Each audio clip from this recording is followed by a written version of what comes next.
A'udzubillahi minasyaitonirrajim. Bismillahirrahmanirrahim. Terima kasih Dr. Ahmad Fidaus bin Arham selaku pensyarah falsafah dan isu semasa LMCW 2143 Set 22. Pada hari ini, kumpulan 2 akan membentangkan tentang logik.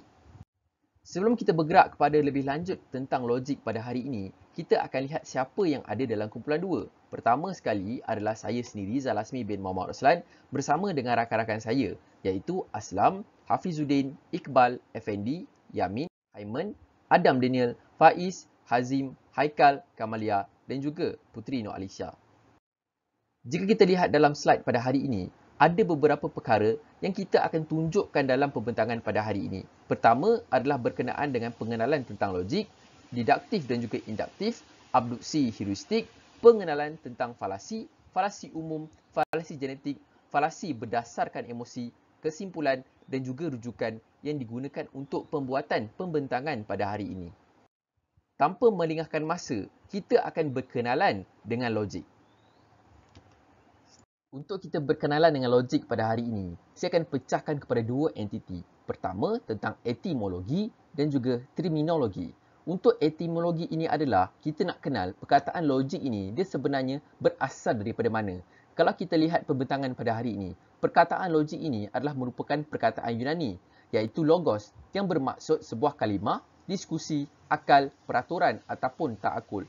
Untuk kita lihat terminologi pula, bagaimana logik ini digunakan adalah untuk membezakan antara penakakulan yang baik dan buruk dengan menyiasat kriteria normatif untuk kesimpulan dan demonstrasi yang sah. Dan pada akhirnya, logik ini adalah pengkajian tentang penghujahan. Oleh itu, jika logik ini adalah sebuah kajian tentang penghujahan, kita harus kenal apakah yang ada dalam komposisi penghujahan pada hari ini. Hujah ini terdiri daripada premis dan juga kesimpulan, dan kebiasaannya terdiri daripada dua premis dan satu kesimpulan yang mempunyai turutan pernyataan dan juga kesimpulan.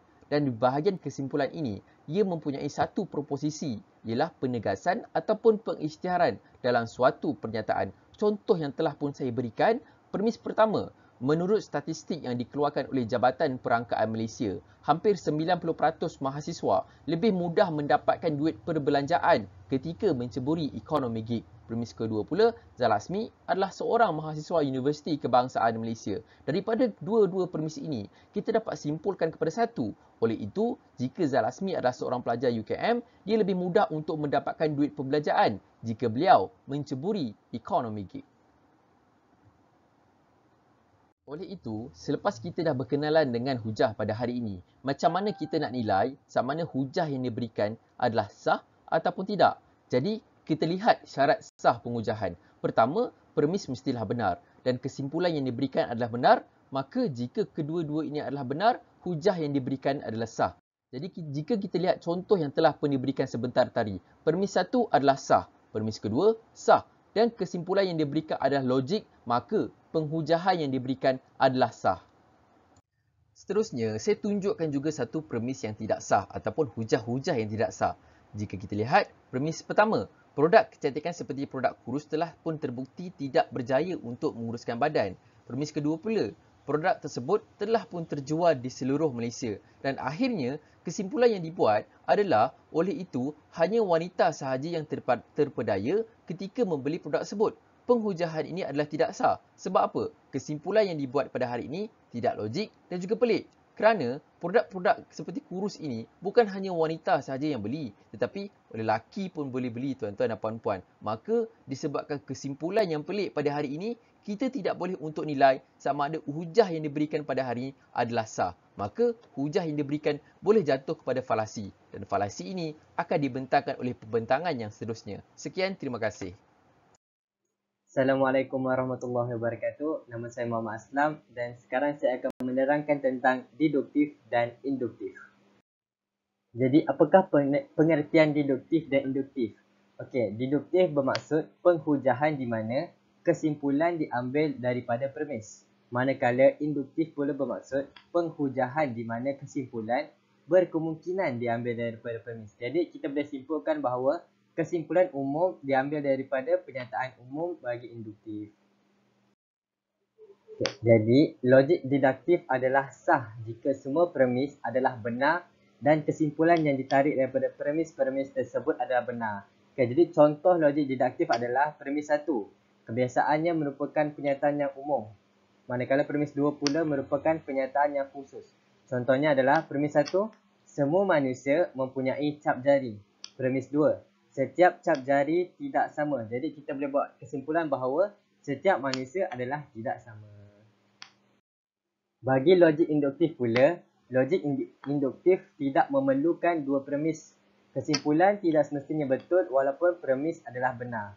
Kesimpulan logik induktif tidak semestinya benar kerana terdapat elemen ketidakpastian dalam penggunaan logik ini. Contoh logik induktif adalah premis 1. Semua manusia yang saya kenali mempunyai rambut berwarna hitam. Lepas tu dia buat kesimpulan bahawa maka semua manusia mempunyai rambut berwarna hitam. Kesimpulannya, kesimpulan logik induktif tidak semestinya benar kerana ada manusia yang mempunyai rambut selain daripada warna hitam. Nama saya Adam Daniel bin Hairon Azma dan hari ini saya akan menerangkan berkenaan dengan abduksi dan heuristik. Mari kita lihat satu persatu. Okey, apa itu abduksi? Abduksi memberi maksud kita cuba memberi penjelasan atau penerangan yang terbaik berdasarkan kejadian yang berlaku. Dalam hal ini, kita akan berfikir secara ke belakang ataupun bahasa orang putihnya backward thinking. Kesimpulan yang dibuat berkenaan dengan apa yang berlaku sebelum fenomena itu berlaku yang boleh menjelaskan mengapa fenomena itu berlaku. Sebagai contoh, apabila kita melihat fenomena kereta bergerak laju di jalan raya, lalu kita mempersoalkan apakah yang menyebabkan kenderaan itu bergerak laju dan apakah insiden yang berlaku sebelum fenomena itu. Sekarang saya akan menerangkan berkenaan dengan heuristik. Heuristik ini berbeza dengan kaedah berfikir seperti induktif, deduktif dan abduksi, di mana kaedah heuristik tidak mempunyai peraturan yang sistematik seperti diaplikasikan dalam kaedah berfikir yang lain. Pemikiran heuristik lebih bersifat penerokaan dan bukan penilaian seperti induktif dan deduktif yang menggunakan kaedah logik untuk menilai sesuatu hujah itu boleh digunakan ataupun tidak. Okay. Assalamualaikum dan salam sejahtera. Saya Muhammad Hafizuddin bin Anwar dan saya akan terangkan berkaitan dengan pengenalan falasi. Jadi, apa itu falasi? Falasi adalah satu hujahan palsu yang diperkatakan untuk membuatkan seseorang itu mempercayai kebenaran hujah tersebut. Faktor-faktor berlakunya falasi. Antara faktor-faktor yang menyebabkan berlakunya falasi ada 6 faktor. Yang pertama, paksaan, data tidak tepat, tiada penyelidikan, sikap prejudis, andaian meleset dan akhir sekali yang keenam adalah tekanan emosi. Pembahagian falasi. Falasi boleh dibahagikan kepada dua bahagian iaitu falasi informal dan falasi formal. Falasi informal adalah diperoleh daripada hujah yang berbentuk induktif, manakala falasi formal pula diperoleh daripada hujah deduktif dengan melihat kepada struktur hujah tersebut. Dalam struktur hujah deduktif, premis adalah betul namun kesimpulannya adalah salah. Untuk kategori falasi pula, kita ada 3 kategori falasi iaitu falasi umum, falasi genetik dan falasi berdasarkan emosi. Untuk falasi umum, antara contoh-contohnya adalah falasi kemalangan, falasi ad nauseam, falasi soalan perangkap, falasi jalan tengah, falasi hitam putih, falasi kejahilan, falasi label, falasi kiasan, falasi kebetulan dan akhir sekali falasi klise. Manakala untuk falasi berdasarkan emosi ada 3 iaitu falasi novelty, falasi belas kasihan dan falasi rayuan khas. Dan untuk falasi genetik pula, kita ada falasi ad hominem, falasi ad populum, falasi kewibawaan, falasi inference, falasi komposisi dan falasi bahagian. Jadi saya akan paskan pembentangan kepada pembentang yang seterusnya untuk menerangkan dengan lebih lanjut apa itu falasi umum, falasi genetik dan falasi berdasarkan emosi. Terima kasih. Baiklah, Assalamualaikum warahmatullahi wabarakatuh. Nama saya Yamin. Jadi saya akan membentangkan berkenaan dengan falasi umum. Falasi umum ni sebenarnya adalah satu hujahan palsu yang diperkatakan untuk membuatkan seseorang tu mempercayai sesuatu kebenaran. Dan contoh-contohnya yang pertama adalah seperti falasi hitam putih. Falasi hitam putih ini seperti penggunaan kata lawan seperti hitam putih, panas sejuk dan sebagainya. Dan falasi hitam putih ini membawa satu dilema kepada kita. Seolah-olah terdapat dua kemungkinan untuk menyelesaikan sesuatu masalah tersebut. Kita lihat contoh hujah yang diberikan. Mahukah anda hidup di zaman serba teknologi atau zaman purba? Dia bagi kita dua pilihan dan kita berada dalam keadaan dilema. Nak pilih mana satu? Zaman serba teknologi atau zaman purba? Dan contoh yang kedua pula adalah berkenaan dengan falasi klise. Falasi klise ini dia melibatkan ayat yang sudah menjadi sebutan lumrah seperti perumpamaan, peribahasa, pepatah, dan ramai yang orang menganggapkan klise ini adalah benar sebab pernah terjadi. Okay, sebagai contoh hujahnya, sesiapa yang berada di tempat kejadian akan disyaki sebagai pembunuh. Sebab kita nak syak siapa lagi? Hanya siapa yang dekat kawasan kejadian tersebut boleh disyaki dan juga dia akan disuspek sebagai pembunuh dan orang akan percaya mungkin dia itu juga adalah pembunuh.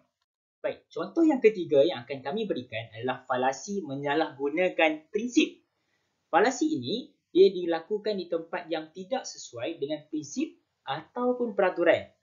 Contoh hujahnya adalah sesuatu bukti itu didapati palsu. Oleh itu, polis mengendahkan semua bukti walaupun bukti yang lain adalah tulen.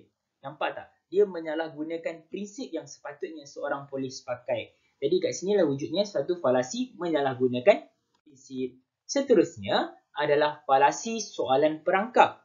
Bagi falasi soalan perangkap, ia adalah apabila seseorang menanyakan soalan tersembunyi bagi mengetahui sesuatu yang dibuktikan secara memerangkap. Maksud dia, kita nak perangkap seseorang tu untuk kita dapatkan satu jawapan. Contoh hujah. Adakah kamu menghisap rokok? Saya nak tanya dalam kelas ni, ada siapa kat sini yang hisap rokok? Mesti ada yang nak mengaku, ada yang tak mengaku. So, sebab kat sini kita nak tengok, kita nak memperangkap orang. Dan mungkin satu lagi soalan ada, adakah kamu solat subuh pagi tadi pada waktunya? Siapa kat sini yang tinggal solat subuh pagi tadi? Seolah-olah macam itulah. Itulah soalan-soalan yang falasi untuk memerangkap seseorang. Dan contoh terakhir yang kami berikan kepada anda semua adalah falasi kejahilan. Atau dalam bahasa lain dia, argumentum ad ignorantium.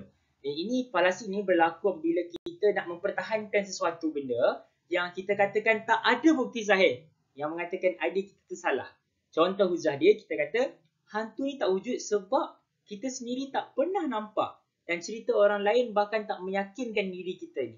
Kat sini buktikan bahawa kita ni jahil sebab kita tak percaya dengan suatu benda yang wujud tu sebab kita sendiri tak pernah nampak dan cerita orang lain tu tak meyakinkan kita. Jadi itu saja daripada saya serahkan kepada Iqbal. Terima kasih. Assalamualaikum warahmatullahi wabarakatuh. Nama saya Faris Iqbal bin Azmi. Seterusnya, falasi genetik. Ia dikenali sebagai falasi yang tidak relevan. Ia berdasarkan asal-usul, sejarah ataupun sumber seseorang tetapi bukan daripada konteksnya. Falasi ad hominem. Hujah yang ditujukan kepada individu, iaitu bukan mengkritik idea seseorang, namun sebaliknya mengkritik peribadi individu itu. Contohnya, hakim itu tidak semestinya beramanah. Dia seorang yang materialistik. Falasi ad populum. Hujah yang ditujukan kepada kumpulan, iaitu mendakwa semua bersifat begitu ataupun sama. Sebagai contoh, semua pelajar forensik akan membedah mayat. Seterusnya, falasi merujuk kewibawaan, iaitu menguatkan sesuatu hujah dengan merujuk kepada seseorang yang lebih dipercayai hujahnya, namun belum dapat dibuktikan kebenarannya. Hujah ini lemah jika dikeluarkan oleh mereka yang bukan pakar dalam bidang tersebut. Sebagai contoh, pelakon terkenal memberi pendapat bahawa pihak polis tidak menjalankan tugas dengan telus dan amanah. Falasi komposisi pula merupakan unsur yang terbaik apabila berdiri sendiri dan akan kekal terbaik walaupun disatukan dengan unsur yang lain. Ia menyamakan setiap aspek dalam situasi adalah sama dan di bawah syarat yang sama. Contohnya, sekiranya seorang banduan di dalam satu sel itu adalah pembunuh, jadi kesemua banduan di dalam sel itu adalah pembunuh.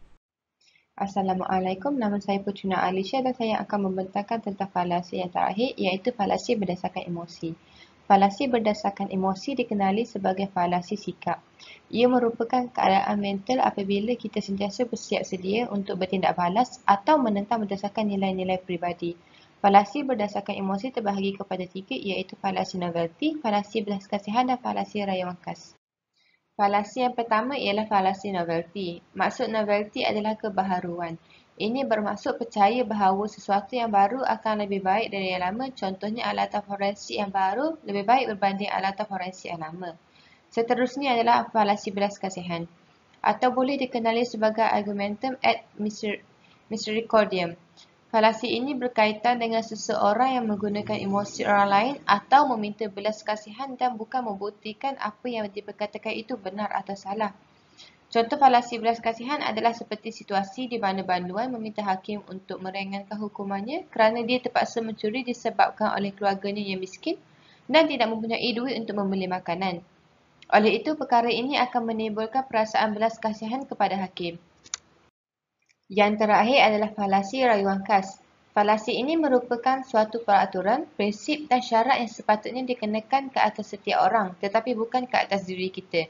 Contohnya, Ahmad yang berpendapat bahawa kerja kumpulan harus dilakukan oleh semua orang tetapi dia tidak perlu melakukan kerja tersebut sebab dia sibuk dengan kerja-kerja yang lain dan dia harus dikecualikan. Kesimpulannya, konsep dan logik dan penghujahan amat penting dalam membentuk kehidupan seharian seperti membuat keputusan dan menyelesaikan masalah. Tanpa pemikiran yang kritis, keputusan yang dibuat mungkin tidak mengambil kira aspek-aspek penilaian dan pertimbangan. Ini adalah rujukan dari kumpulan kami. So, itu saja dari kumpulan 2. Sekian, terima kasih.